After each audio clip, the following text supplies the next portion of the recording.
Okay, welcome to Shri Gautam news. Shri Gautam news ప్రేక్షకులకు నమస్కారం. ఈనాటి వార్తల్లోని ముఖ్యాంశాలు. ఈరోజు ముఖ్య వార్తల గురించి మనం చూసుకున్నట్లయితే,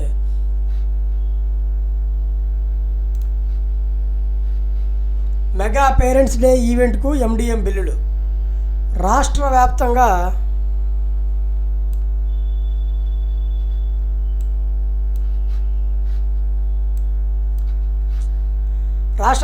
డిసెంబర్ 7వ తేదీన మెగా పేరెంట్స్ టీచర్స్ డేను పాఠశాలలో నిర్వహించాలని ఇటీవల ప్రభుత్వ విద్యాశాఖ అధికారులకు దిశానిర్దేశం చేసింది.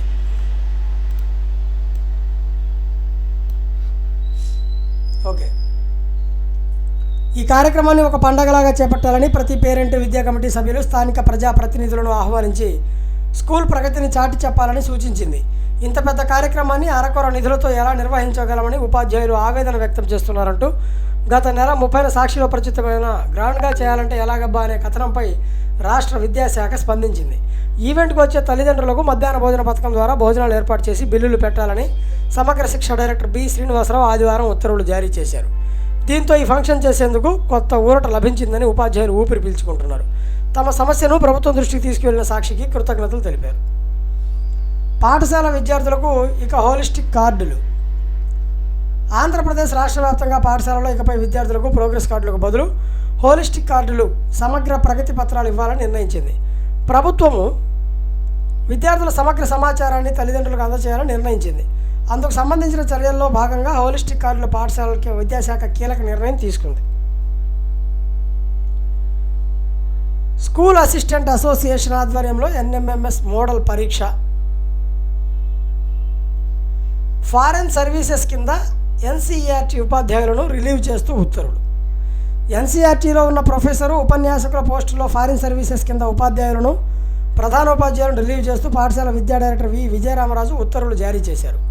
ఈ మేరకు డిప్యూటేషన్ పూర్తయిన 20 మంది ఉపాధ్యాయుల జాబితాను విడుదల చేశారు. గత 3 సంవత్సరాల క్రితం ఎంపిక చేయబడిన ఉపాధ్యాయుల డిప్యూటేషన్ పూర్తి కావడంతో వారిని మాతృశాఖలకు పంపుతూ ఈ ఉత్తర్వులు విడుదల చేశారు. ఉపాధ్యాయుల పదోన్నతులు బదిలీలు షురు. రాష్ట్రంలోని ఉపాధ్యాయుల పదోన్నతుల కోసం ఎన్నికల నుంచి ఎదురు చూస్తున్నారు. ఉపాధ్యాయుల బదిలీలు, పదోన్నతులు పారదర్శకంగా జరుగుతాయని విద్యాశాఖ మంత్రి నారా లోకేష్ అనేకసార్లు స్పష్టం చేశారు. ఎప్పుడెప్పుడు ఆయన ఎదురు చూస్తున్న ఉపాధ్యాయులకు ప్రభుత్వం పదోన్నతులు, బదిలీలకు సంబంధించి కార్యాచరణ ప్రణాళికను విద్యాశాఖ విడుదల చేసింది. ఎన్నికలకు ముందు రాష్ట్ర వ్యాప్తంగా 1800 మంది ఉపాధ్యాయులను బదిలీ చేస్తున్నట్లుగా ఉత్తర్వులు వెలువడ్డాయి. కానీ ఈ బదిలీల విషయంలో సిఫారసులు, పైరవీలు చేసి భారీగా నగదు చేతులు మారిందన్న ఆరోపణలు ఉన్నాయి. సిఎస్సికి డిప్యూటేషన్పై ఉపాధ్యాయులు విభజన సమస్యలపై నేడు 2 రాష్ట్రాల సిఎస్ల సమావేశం. విద్యార్థులకు ప్రయాణ భత్యం షురు. పాఠశాల వద్ద ఆటో ఎక్కుతున్న విద్యార్థులు. రేపు మంత్రివర్గ సమావేశం.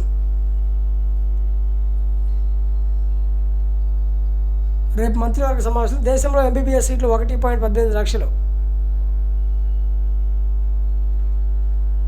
చిత్తూరు జిల్లా వార్తలు. నేడు పాఠశాలలకు, కళాశాలకు కరువు. వర్ష నేపథ్యంలో, హెచ్చరికల నేపథ్యంలో జిల్లాలోని అన్ని ప్రభుత్వ, ప్రైవేటు పాఠశాల మరియు కళాశాలకు సోమవారం సెలవు ప్రకటించారు. క్రీడా పరీక్షకు రిజిస్ట్రేషన్లు. రాష్ట్ర క్రీడా ప్రాధికార సంస్థ ఆదేశాల ప్రకారం ఈ నెల 8న క్రీడా భారతి అవార్డుకు క్రీడాజ్ఞాన పరీక్ష ఆన్లైన్లో నిర్వహిస్తున్నట్లు జిల్లా క్రీడాభివృద్ధి అధికారి ఎన్వి రమణ తెలిపారు. అనకాపల్లికి సంబంధించి, కాకినాడ వాళ్ళకి సంబంధించి. ఇది చూడండి, 10లో మారిన సిలబస్పై అవగాహన అవసరం. ఇంటర్లో నేటి నుంచి సంకల్పం. చదువులో వెనుకబడిన విద్యార్థులను తీర్చిదిద్దేందుకు ఇంటర్మీడియట్లో సంకల్ప 2025 కార్యక్రమాన్ని అమలు చేస్తున్నట్లు ఆర్ఐఓ సయ్యద్ మౌలా ఆదివారం ఒక ప్రకటనలో తెలిపారు. అక్టోబర్లో నిర్వహించిన త్రైమాసిక పరీక్షల ఆధారంగా విద్యార్థులు 3 గ్రేడ్లుగా విభజించామన్నారు. ఫిబ్రవరి 5వ తేదీ వరకు కొనసాగే ఈ కార్యక్రమంలో సబ్జెక్టుల వారీగా క్వశ్చన్ బ్యాంకు రూపొందించడం జరుగుతుందని పేర్కొన్నారు. దీనిపై రోజు మధ్యాహ్నం 3 నుంచి సాయంత్రం 5 గంటల వరకు శిక్షణ ఇవ్వనున్నట్లు వివరించారు. బడివైపు అడుగులు. 7న తల్లిదండ్రులు, ఉపాధ్యాయుల సమావేశం. మధ్యంతర వృత్తి ప్రకటించాలి. PAN 2.0 ప్రాజెక్ట్ మంచిదే. ఆధార్ కార్డుల వివరాలు ఎలా అప్డేట్ చేయాలి? 14 వరకే ఆధార్ అప్డేట్. విద్యాశాఖలో వింత పోకడలు. బోధనకే పరిమితం చేయండి ఏపీటీఎఫ్ అమరావతి. ఉపాధ్యాయ ఎమ్మెల్సీ ఎన్నికలకు ఏర్పాట్లు. గోనెగండ్ల మోడల్ స్కూల్లో విద్యార్థికి పాము కాటు, ఆసుపత్రిలో చికిత్స. ఏడాదికి 2 టీకాలతో ఎయిడ్స్ అంతం. ఎయిడ్స్ను అంతం చేయడానికి ప్రపంచం చేరువవుతోందని తాజా పరిశోధన ఒకటి చెప్తోంది. ఏడాది 2 సార్లు చొప్పున టీకా తీసుకుంటే హెచ్ఐవి ఇన్ఫెక్షన్ను 100% సమర్థంగా నివారించడం సాధ్యమని మహిళలపై నిర్వహించిన పరిశోధనలో తేలింది. పురుషుల్లోనూ ఇది ఇంచుమించు ఇలాంటి ఫలితాన్ని ఇస్తుందని రుజువైంది. ఇంతవరకు ఉన్న నివారణ మార్గాలన్నింటిలో ఇది మెరుగైందని అనూహ్య పరిణామం అని యుఎన్ ఎయిడ్స్ పేర్కొంది. ఉపాధ్యాయుల సమస్యలకు త్వరలో పరిష్కారం. నవంబర్లో 10% తగ్గిన ఏపీ జీఎస్టీ వసూళ్లు. ఇంటర్ ఉత్తీర్ణత పెంచేందుకు సంకల్పం. క్యాన్సర్ పనిగట్టే బంగారు ఔషధం అభివృద్ధి చేసిన ఆస్ట్రేలియా వర్సిటీ, భారత పరిశోధన సంస్థలు. మరణాన్ని ముందే చెప్పే డెత్ క్లాక్.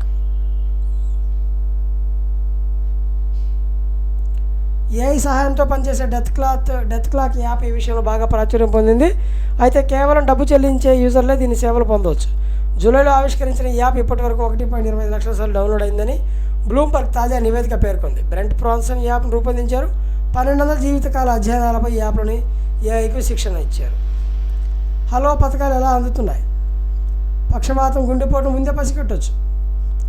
రక్తనాళాల్లో ఏర్పడే అథెరోస్క్లెరోటిక్ పూడికల తీరుతెన్నులను జన్యుపరమైన అంశాలు ప్రభావితం చేస్తాయని స్వీడన్, అమెరికా శాస్త్రవేత్తలు తేల్చారు. భవిష్యత్తులో ఈ పక్షవాతం లేదా గుండె జబ్బుపై ముప్పుపై ప్రభావం చూపుతాయని గుర్తించారు. రక్తంలోని కొలెస్ట్రాల్ వంటి లిపిడ్లు రక్తనాళాల లోపలి పొరపై పేరుకుపోవటం వల్ల అథెరోస్క్లెరోటిక్ పూడికలు ఏర్పడుతుంటాయి. ఈ పూడికలు అస్థిరంగా మారినప్పుడు ఛిద్రమై రక్తంలో గడ్డలు ఏర్పడతాయి. అవి రక్తనాళాన్ని పూర్తిగా అడ్డుకోవడం లేదా రక్త ప్రవాహం ద్వారా మెదడు వంటి ఇతర అవయవాలకు రవాణా కావడం జరుగుతుంది. దీనివల్ల కణజాలాలకు ఆక్సిజన్ అందని పరిస్థితి తలెత్తుతుంది. ఇది అంతిమంగా గుండెపోటు లేదా పక్షవాతాన్ని దారితీయవచ్చు. త్వరలోనే కొత్త వక్ఫ్ బోర్డు. వక్ఫ్ ఆస్తులను పరిరక్షించకపోయినా పాత బోర్డు, అందుకే రద్దు చేశామని రాష్ట్ర ప్రభుత్వం చెప్పింది. వారం 10 రోజుల్లో నూతన వక్ఫ్ బోర్డు ఏర్పాటు చేయాలన్నట్లు కూటమి ప్రభుత్వం తెలిపింది. ముందుగా అర్హులైన సభ్యులతో కొత్త బోర్డును ఏర్పాటు చేస్తామని, అనంతరం సమర్థుడైన వ్యక్తిని చైర్మన్గా సభ్యులు ఎన్నుకుంటారని పేర్కొంటూ ఆదివారం ఒక ప్రకటన విడుదల చేసింది. గత ప్రభుత్వంలో నిబంధనలకు విరుద్ధంగా ఏర్పాటైన వక్ఫ్ బోర్డు వక్ఫ్ ఆస్తులు పరిరక్షించడంలో పూర్తి నిర్లక్ష్యం ప్రదర్శించింది. పాలనా కార్యకలాపాలను కూడా విస్మరించింది. పైగా న్యాయ వివాదాల్లో చిక్కుకుంది. దీనిపై దాఖలైన పెండింగ్ వ్యాజ్యాలతో హైకోర్టు సూచనల మేరకు చర్యలు తీసుకున్నాం. వక్ఫ్ బోర్డును రద్దు చేశాం. గత ప్రభుత్వం తెచ్చిన జీవో నెంబర్ 47 ఉపసంహరించాం అని ఆ ప్రకటనలో తెలిపింది. దుష్ప్రచారం తగదు, ఫారూక్ షుబ్లీ. కూటమి ప్రభుత్వం వక్ఫ్ బోర్డు వ్యవస్థనే పూర్తిగా రద్దు చేసినట్లు కొన్ని సామాజిక మాధ్యమాల్లో జరుగుతున్న ప్రచారం అవాస్తవమని మైనారిటీ హక్కుల పరిరక్షణ సమితి రాష్ట్ర అధ్యక్షుడు ఫారూక్ షుబ్లీ తెలిపారు. సీఎం చంద్రబాబు, మైనారిటీ శాఖ మంత్రి ఎన్ఎండి ఫరూక్ మైనారిటీ సంక్షేమానికి పెద్దపీట వేస్తూ వారికి అండగా ఉంటున్నారని పేర్కొన్నారు. వంట కార్మికులకు ఊరట. సర్వం సిద్ధం. మెగా పేరెంట్ టీచర్ మీటింగ్ సర్వం సిద్ధం. క్యూఆర్ కోడ్లో ఏముంటుంది?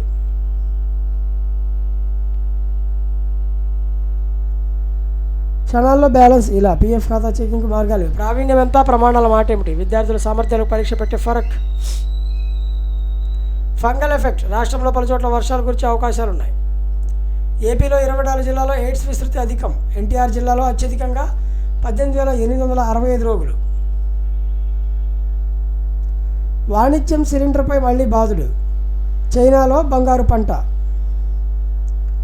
1000 టన్నుల నిల్వలు వెలుగులోకి. విలువ 7 లక్షల కోట్ల పైమాటే. Team India allround show.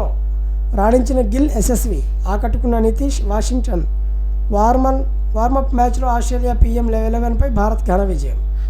ఇవి ఈనాటి విద్యా వార్తలు. చూస్తూనే ఉండండి శ్రీ గౌతమి ఎడ్యుకేషనల్ న్యూస్. అలాగే సబ్స్క్రైబ్ చేయండి, లైక్ చేయండి, షేర్ చేయండి. Thanks for watching.